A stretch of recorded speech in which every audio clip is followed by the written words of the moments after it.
ସମ୍ବଲପୁର ପ୍ରସିଦ୍ଧ ଶୀତଳଷଷ୍ଠୀ ଯାତ୍ରା ପାଇଁ ପ୍ରସ୍ତୁତି ଜୋରସୋରରେ ଜାରି ରହିଛି।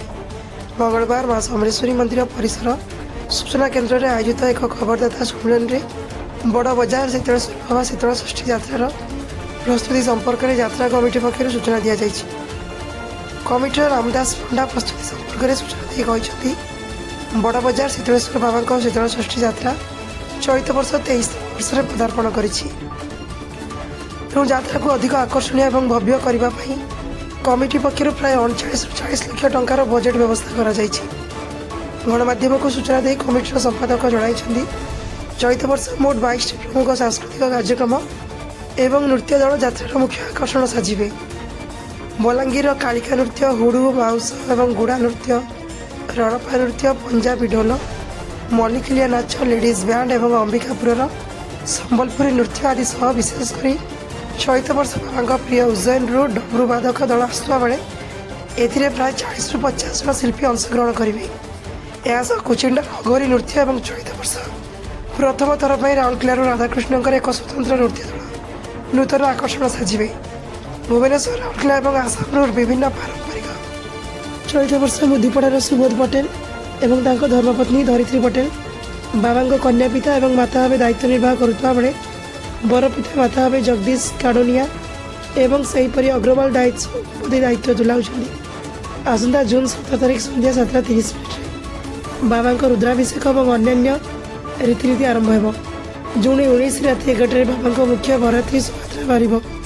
ଶୋଭାଯାତ୍ରା ପୂର୍ବରୁ ବୁଢ଼ୀମା ମନ୍ଦିର ସମ୍ମୁଖରେ ଏକ ଭବ୍ୟ ମହାଆରତୀର ଆୟୋଜନ କରାଯାଇଛି। ଏହି ଶୋଭାଯାତ୍ରା ବୁଢ଼ୀମା ମନ୍ଦିରରୁ ବାହାରି ପାଟଣେଶ୍ୱରୀ ମନ୍ଦିର, ସମଲେଶ୍ୱରୀ ମନ୍ଦିର ଦେଇ ଗତି କରିବ। ପରଦିନ ଅର୍ଥାତ୍ ଜୁନ୍ 20 ତାରିଖ ସକାଳ 10ଟାରେ ବଡ଼ ବଜାର ଛକରୁ ପୁଣି ଶୋଭାଯାତ୍ରା ଆରମ୍ଭ ହୋଇ କ୍ଷେତ୍ରରାଜପୁର, କମଲି ବଜାର ଏବଂ ସୋମନାଥ ମନ୍ଦିର ଦେଇ ବାବା ଶୀତଳେଶ୍ୱର ମନ୍ଦିର ଗର୍ଭଗୃହକୁ ପ୍ରବେଶ କରିବେ। ଏହି ଭବ୍ୟ ମହୋତ୍ସବରେ ସମ୍ବଲପୁରବାସୀଙ୍କ ସହଯୋଗ କାମନା କରିବା ସହ ଯାତ୍ରାକୁ ଶୃଙ୍ଖଳିତ ଭାବେ ସମାପନ କରିବା ପାଇଁ କମିଟି ପକ୍ଷରୁ ସମସ୍ତ ପ୍ରକାର ପ୍ରସ୍ତୁତି ଶେଷ ପର୍ଯ୍ୟାୟରେ ପହଞ୍ଚିଛି। ସରୋଜ କୁମାର ସାହୁ, ବଡ଼ଜାର ଷଷ୍ଠୀ କମିଟିର ସଭାପତି। ସାମାଜିକ ସମ୍ମିଳନୀ ମୁଖ୍ୟ ଏଥିରେ ଡକାଏସି ଯେ আমার সামাজিক মঙ্গর সাথে গোটে ভাল অন্ডরস্টাডিং রহবা, তাঁর সাথে গোটে ভাল ব্যবহার রহবা বলে ডকায়েছি। আউ আমার যাত্রার কাଣା মুখ্য উদ্দেশ্য কাଣା করবার আছে আগে তাকে বিবরণী দেওয়ার লাগি ডকায়েছি। যেটা এথর আমার শীতল ষষ্ঠী যাত্রা 500-600 কলাকার আইবে। আমার বজেট আছে 38 লক্ষ খনে আমার বজেট আছে।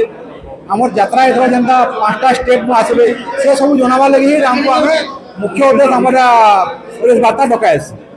समस्त को नमस्कार। मैं रामदास पंडा, शीतलेश्वर बाबा शीतल षष्ठी यात्रा कमिटी संपादक। पहला तो मैं सब सांबादिक भाई मान को बहुत भाई भाई मान को धन्यवाद देवी जे प्रत्येक वर्ष से आमको आम प्रचार प्रसार साहय सहयोग कर आसीचन।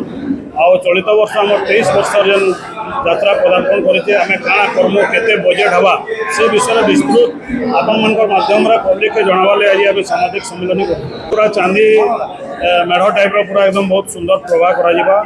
उज्जैन रु आम डमरू पार्टी आसुचन, राउरकेला जेनता अघोरी नृत्य आसुचन, आसाम रु भी आसुचन, कोलकाता भी कलाकार आसुचन। पाखापाखि 500 रु अधिका आमर कलाकार मानकर गोटे समागम हवा।